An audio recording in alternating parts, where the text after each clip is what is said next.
The small town of Humpty Doo in the Northern Territory, 1998. It's 2 o'clock in the morning and the rain hasn't stopped for 3 days. The house on McMinns Drive is an old weatherboard, built in the 70s, set back from a gravel driveway on half an acre of scrub. There are 4 bedrooms, a kitchen at the back, a fly screen door that doesn't sit flush in its frame and lets in the sound of the wet season without apology. The rain is hammering the iron roof. The frogs are going mad in the long grass, the drip and the rush of the downpipes overwhelmed and pouring onto bare red earth. Inside, it's a particular kind of dark of a Northern Territory night in the wet season. A ceiling fan slowly turns in the main bedroom. It's barely cutting through the thick warm air. And Jill Somerville has been awake for an hour. She knows the sounds of this house by now. She's lived in it since August, learned its vocabulary. The tick of the roof contracting after sundown, the way the fly screen catches the wind and taps against the door frame in a particular rhythm. The baby, 2 rooms away, breathing in sleep. She knows all of it, intimately. But this noise that's keeping her awake is something else, something new. It's coming from the direction of the kitchen. A sharp crack, and then silence, then another. Absolutely distinct from the rain, from the fan, from everything the house normally does at 2 in the morning. Like something small and hard striking a surface. Almost like something falling from above. She lies still, listening. It comes again. She gets up, slowly. She doesn't turn on the bedroom light. It's an old habit, trying not to wake others. She moves down the hall in the dark, one hand gently trailing the wall, her bare feet on the warm lino, her eyes gradually adjusting to the dark. The kitchen, where the noise is coming from, is at the end of the hall. Through the window above the sink, all she can see is the rain coming straight down. She reaches the kitchen doorway and stops. She stares, puzzled. The kitchen floor is covered in gravel. Not a little bit, not something that's come off someone's boots, not something knocked from a pot plant on the windowsill. There's a couple of dozen small stones. She recognises them. She's almost certain that they're the same small stones from the driveway outside. They're scattered across the lino in a wide arc from the centre of the room toward the far wall, as though they've fallen from a height and bounced away.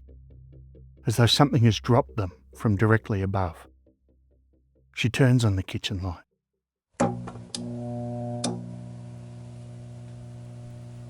The fluorescent tube blinks and steadies.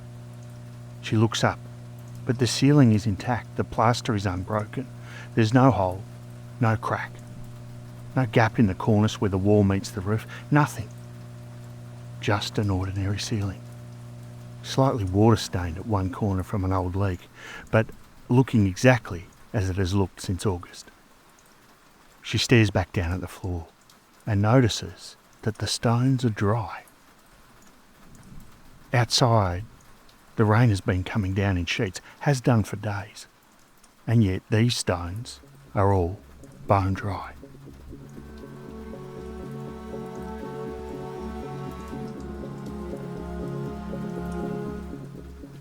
And so she stands in that kitchen at 2 o'clock in the morning with the light humming above her, and the rain on the roof, and the frogs in the grass, and the baby asleep down the hall. And she looks at those stones on the floor and she remembers the noise that she's been hearing for the last hour. And she doesn't have an explanation. She's a practical person, and she'll continue to look for one. She'll look for days, weeks, years. But at this point, what she doesn't know, what no one in that house knows, is that this is only the beginning.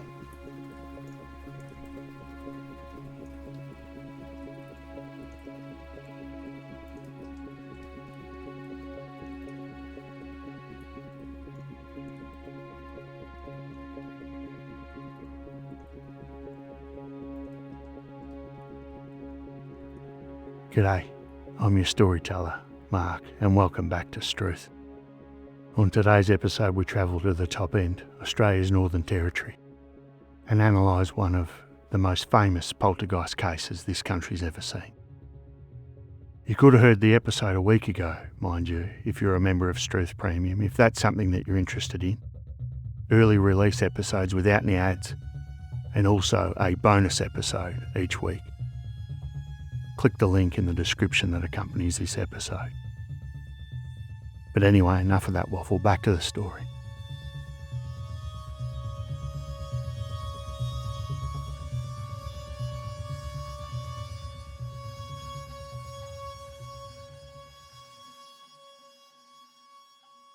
Humpty Doo is not a town in any conventional sense. More of a scattering, a servo, a pub, a few hundred houses spread across the scrub of the Arnhem Highway, where the Darwin suburban sprawl runs out of conviction and just gives up.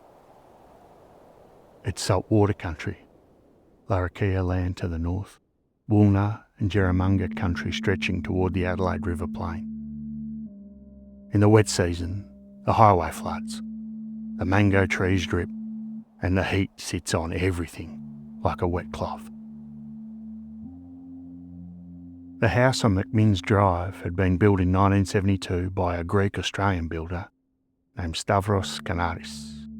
He'd been evicted from it by the bank in 1992, and when reporters found him in April 1998 and asked if he had any explanation for what was happening inside his old home, he said, without apparent irony, that his energy was still there, still angry. In August 1997, 3 tenants moved in. Jill Somerville, her partner Dave Clark, and a friend they called Murph. They reported nothing unusual at first. The house was hot, the scrub was loud with insects at night, but nothing moved that wasn't supposed to. And then, in January 1998, 2 more adults arrived. Andrew Agius and his partner, Kirsty, along with their 11-month-old daughter, Jasmine. And that same month, tragedy struck this small group of mates. Troy Radatz was a friend of the household, a frequent visitor. And he was in a ute carrying paint thinners on a road a few kilometres away when it caught fire. Sadly, Troy burnt to death. The household, this group of young adults in a weatherboard at the edge of the scrub, was still raw with it when the stones began to fall. The phenomena were unremarkable at first, small sounds really. Objects shifted from where they'd been left. The kind of thing you'd explain away as heat expansion, as someone else moving things and then just forgetting that they'd done it. Perhaps as a bad night's sleep making you careless, and your brain a little bit foggy. It was nothing that couldn't, with a little bit of effort, be rationalised. But then sometime in late January that rationalisation got a little harder.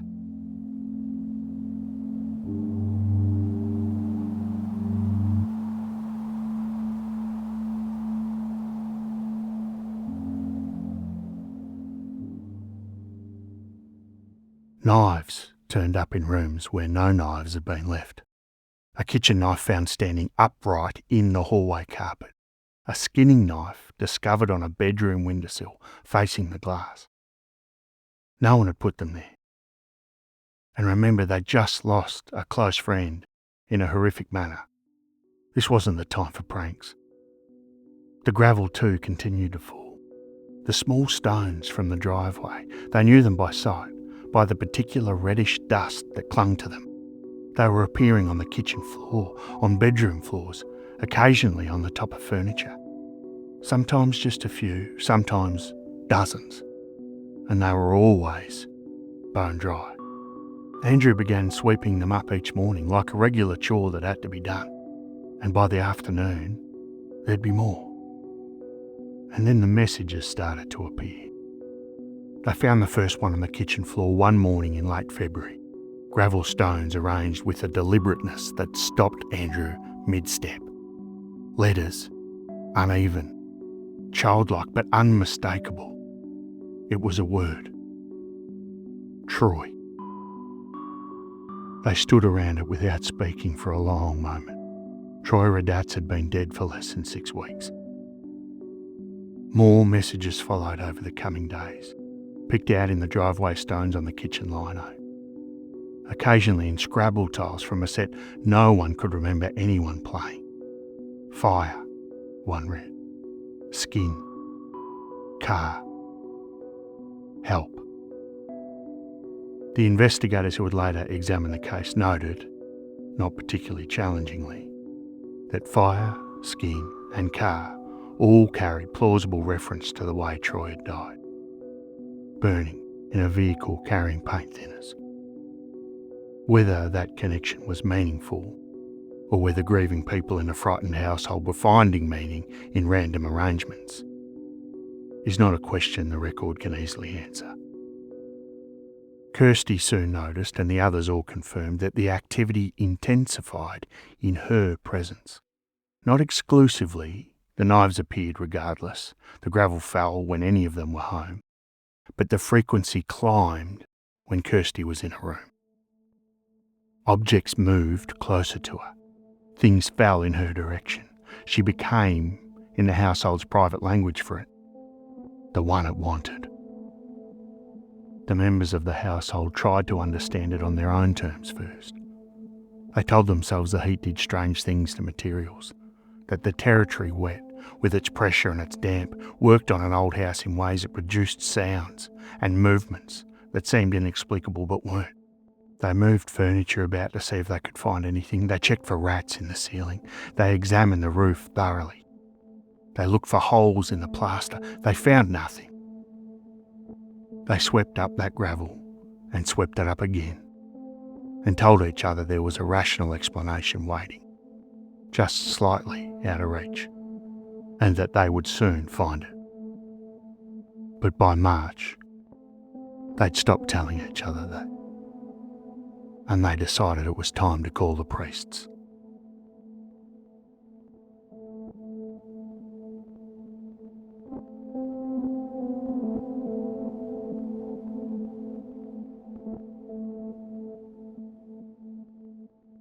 Father Tom English was the Catholic priest of Humpty Doo.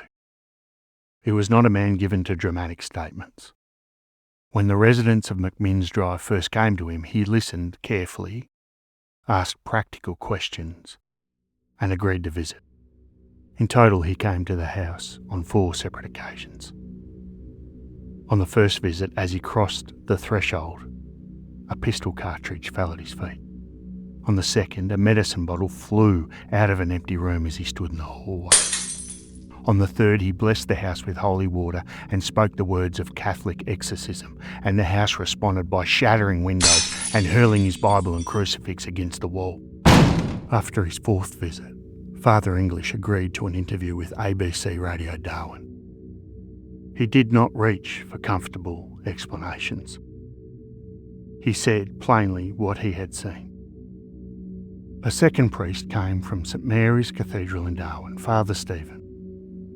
He was Indian-born with experience, he said, of similar infestations in his home country of India. He watched a knife appear to fall through the ceiling. He was not alarmed, he'd seen it before. The third priest arrived for what the household asked to be a full exorcism. He was Greek Orthodox. He's not named in any account that I could find in my research for this episode. He asked, apparently, for his anonymity. But what is recorded is what happened during that exorcism. His prayer book was twisted from his hands. His arm was forced behind his back by a pressure he could not account for. And when it was over, he described the entity to the household as, in his estimation, tougher than the average spook. 3 priests, 3 sets of training and experience that told them they were equipped for exactly this, and not one of them left that house with a simple explanation. And interestingly, no one, not the priests, the household, not the neighbours watching from the road, bothered to call the Northern Territory Police. This is worth noting, And we'll return to this fact because what happened next brought cameras, journalists, and national television to that driveway. And still, no officers' names appear in the record.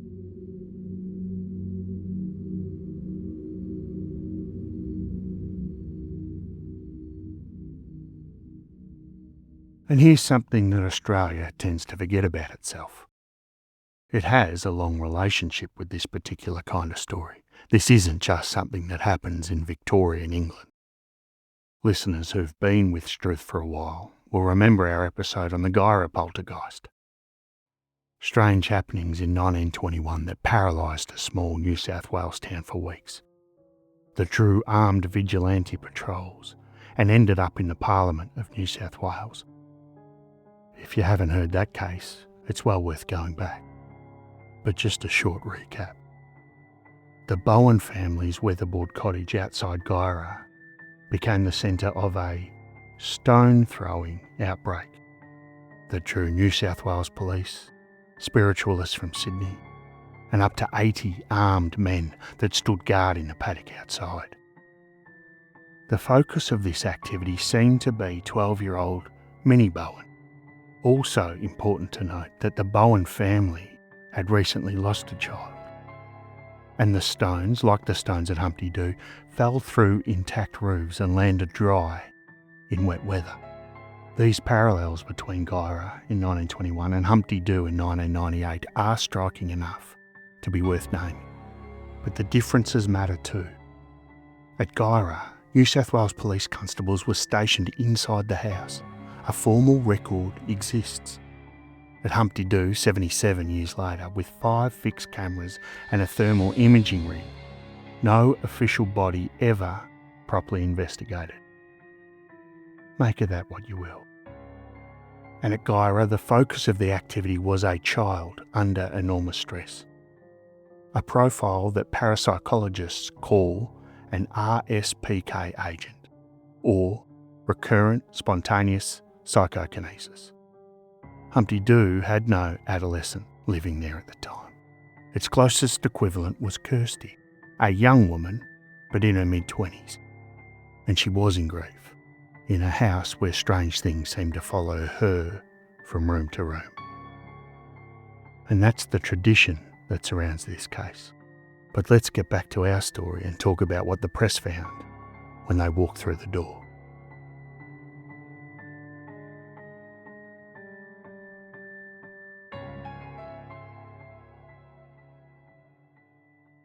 The story broke in the Litchfield Times on the 1st of April 1998.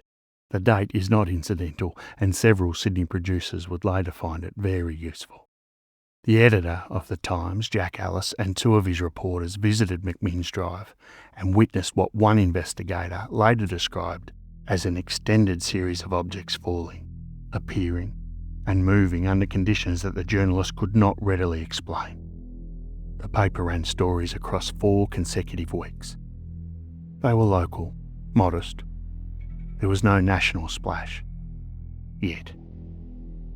But the NT News picked it up within days, and reporter Nikki Voss became the journalist whose account carries the most weight in the contemporary record. She and her cameraman visited the house, stood with their backs to the wall, and watched a beer mug fly through a small hole in a window pane. Then gravel struck both of them on the backs of their necks, not thrown from in front of them, but from behind, while their backs were still firmly to the wall. Voss published across 10 separate articles through April and into May. She reported bad dreams for nights afterward. She is not, by any account, a credulous person. She's a working journalist who wrote what she witnessed. Tracy Farrar from ABC Radio Darwin visited in mid-April with a microphone and a recording unit. Mid-interview, she looked down and found a small brown shell on the table in front of her. A shell, she said, that was identical to one she had collected at the beach herself the day before and had left at home. The shell most definitely had not been there when she sat down. She also felt an unexplained electrical shock through her microphone, and she watched a television remote control lift off the table without being touched. She reported all of this on the radio because she'd seen it, and she was a journalist, and her job was to tell people what she saw. At roughly the same time, a freelancer named Max Anderson was commissioned by the Australian magazine to spend time at the house and write the national feature. Anderson arrived on the 4th of April with a clear head and a skeptic's instincts. He spent 4 days inside. On one occasion, with a camera running, he watched a piece of broken glass materialise behind a bedroom door, while Kirsty was demonstrably holding baby Jasmine in one arm and a lit cigarette in the other. Her hands were occupied and she was in Max's eye line the entire time.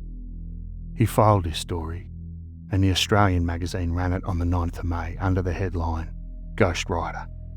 It's the single richest contemporaneous journalistic account of the case, and it concludes, carefully, without sensationalism, that something was happening at that house for which Anderson had no adequate explanation. Tony Healy, one of the 2 investigators we'll meet shortly, would later write that every journalist who spent time inside the house came away convinced. A claim that I could not fully verify, but one that Alice, Voss, Farah and Anderson's published accounts do nothing to contradict.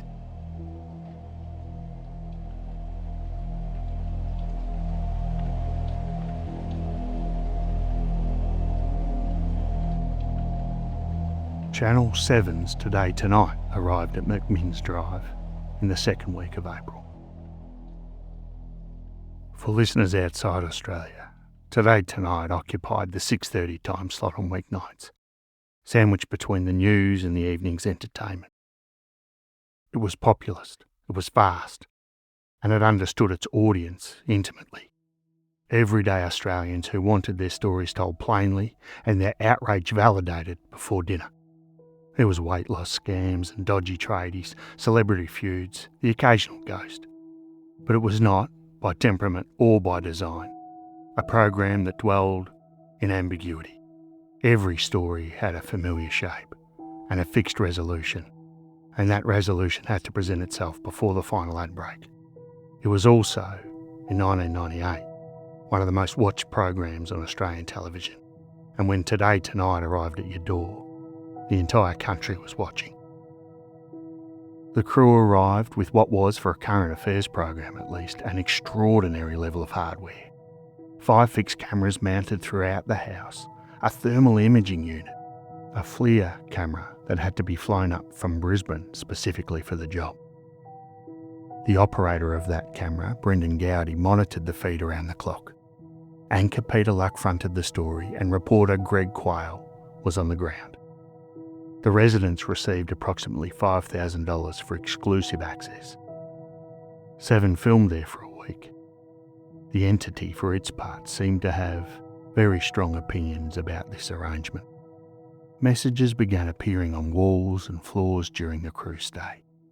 No cameras, no TV, pig camera, were all spelled out in gravel and Scrabble tiles, apparently directed at the people holding the cameras. In addition, over those 7 days, the fixed cameras also captured 3 objects in motion. A baby's bottle falling from the top of a microwave, a pistol bullet in the last foot of its descent, and a plastic lid flying from behind a cupboard. The thermal camera that was brought in had a specific purpose. If a person grips and throws an object, their hand leaves a heat signature on it. For example, a warm patch that would be the shape of fingers. This would stand out against the cooler surface of the object, and Brendan Gowdy was trained for and watching for exactly that type of pattern. What investigator Paul Cropper would later report was that the evidence that was recorded didn't fit this pattern. The thrown objects captured on the thermal feed appeared warm across their entire surface.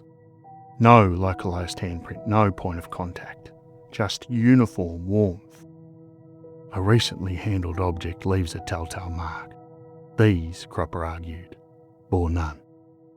A skeptic's obvious counter is that objects could have been deliberately heated before throwing to defeat the camera. But there's a couple of problems with this. Firstly, the residents were never told a thermal device was in use. They believed Gowdy was operating a standard video camera. And secondly, the residents of this house having a working understanding of FLIR cameras is in and of itself pretty questionable. But then, in the editing suite in Sydney, the story changed.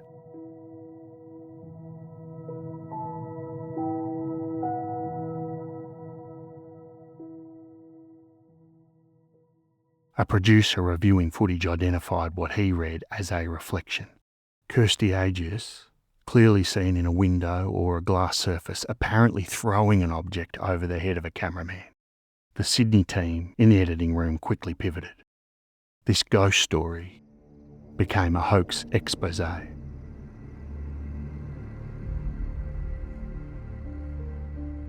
Peter Luck fronted a segment that told Australia that Today Tonight had caught the residents faking it and promised to return to Humpty Doo, hopefully for the last time.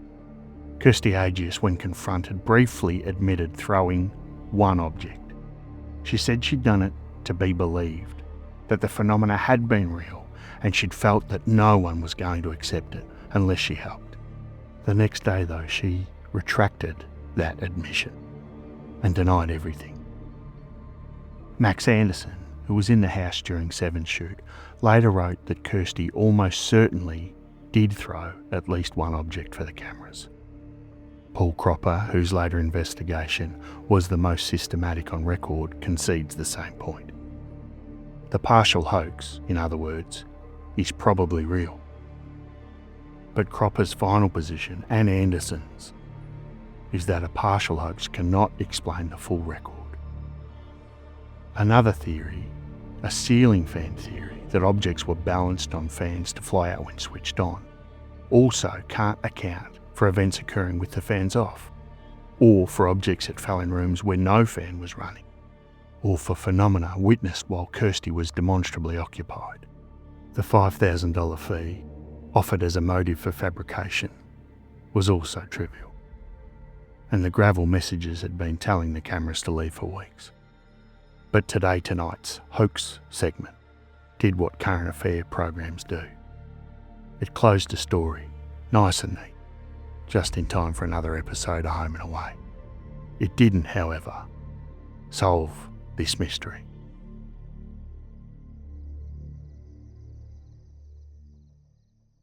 Tony Healy and Paul Cropper, who we've mentioned throughout this retelling, were in Canberra when they heard Father Tom English's interview on ABC Radio Darwin. They'd been investigating a Yowie sighting, but they decided to book some flights north and see what all the fuss was about in Humpty Doo. They arrived at McMinns Drive on the 26th of April 1998, 2 weeks after the hoax segment had aired. So the story, at this time, was already declared dead by Sydney television. The household was still there though, and the phenomena had not stopped. Healy was an experienced Fortean researcher, and Cropper had been documenting strange Australian phenomena for decades. Together they would later publish Australian Poltergeist, a catalogue of 52 cases from 1845 to 2002, rating each case from 1 to 5 on evidential quality. Humpty Doo received 4.5 stars, second only to the Mayonup Poltergeist in Western Australia, an outbreak in an Aboriginal community that ran intermittently from 1955 to 2002. But in late April 1998, they were just 2 men sweltering in a hot weatherboard house, waiting and writing down everything that they saw, just as they saw it. They stayed for approximately 5 days, and in that time they logged between 30 and 37 separate incidents. Objects fell, objects appeared. On the second day, a skinning knife passed close enough to Healy's ear that he felt the displacement of air. He did not see it thrown. He did not see where it came from. He heard it hit the wall behind him. If this was a prank, he thought, the prankster just took a really big risk.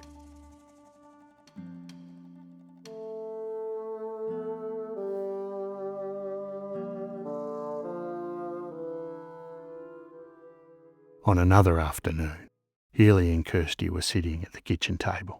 Cropper was in the next room. The house was quiet. Quiet enough that Healy could hear the symphony of cane toads celebrating the latest fall of rain.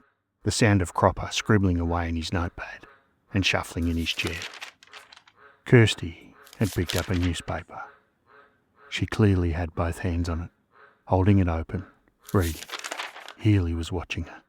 Not obviously, not in a way that would make a person self-conscious, but with a steady, peripheral, cataloguing kind of watch. He was looking directly at her hands. He was looking down at the table. He was staring at the space between them. Kirsty's hands, and indeed her attention, were well and truly occupied.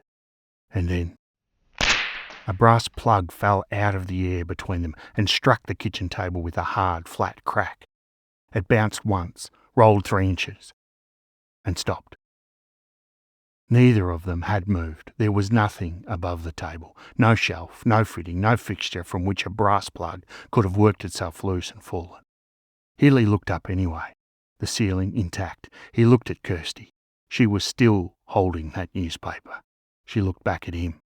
He picked up the plug and stared at it. There was no doubting this one. He was convinced at this very point in time, as he'd ever been. It didn't stop there, though. In a separate incident, Cropper was sitting alone in the kitchen when a pistol cartridge fell vertically onto his leg. There was no one else in the room. There was nothing above him that could have dislodged it. Healy and Cropper are not neutral observers. This much is true. Their priors are openly paranormal, and any honest account of this case has to acknowledge that. But the quality of their fieldwork, the incident log, the audio recordings, the photographs, the structured interviews, is the best documentation the Humpty Doo case has. And their conclusion, written up in November 1998, and later reviewed approvingly by philosopher and parapsychology scholar Stephen Broad in the Journal of Scientific Exploration, was straightforward. Many credible observers had witnessed phenomena at 90 McMinns Drive under conditions that clearly seemed to rule out ordinary deception. They did not say what caused it. In fact, they said they did not know. That, in the record of this case, is a rare and valuable thing.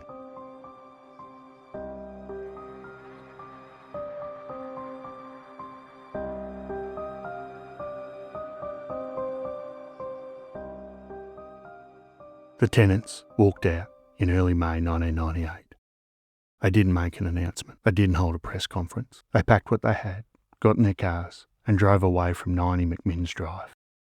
And that was the end of it. The phenomena, by all accounts, stopped when they left. The house sat empty for a while. The gravel on the driveway stayed precisely where it belonged. No Northern Territory police officer ever filed a report. No Australian university ever examined the site. The Australian skeptics, when Paul Cropper reportedly offered to present the case to their Sydney branch, declined. The thermal imaging footage was never independently analysed. The fixed camera recordings from Seven's week-long shoot were never released in full. The primary press record, Nikki Voss's 10 Northern Territory news articles, the Litchfield Times coverage, Tracy Farrar's ABC radio interviews, they all sit in microfilm collections in Darwin, effectively inaccessible to anyone who isn't standing in the Northern Territory Library. What does remain is the witness record. 3 priests, 6 journalists, 2 investigators, a thermal camera operator, a film crew who, by Healy's account, privately believed what they were filming even as their employer broadcast the opposite.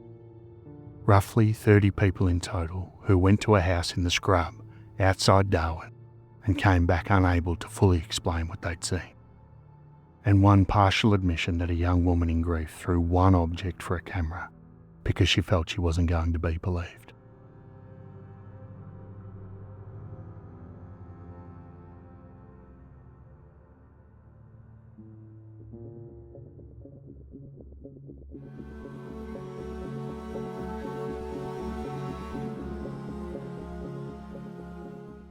So here is what the honest record allows. Something happened at 90 McMinns Drive over those months in 1998. Some of it was almost certainly staged, or at the very least exaggerated.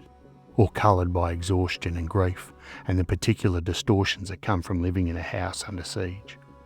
But some of it, probably, was not. And it's those bits that make you sit back and go, truth.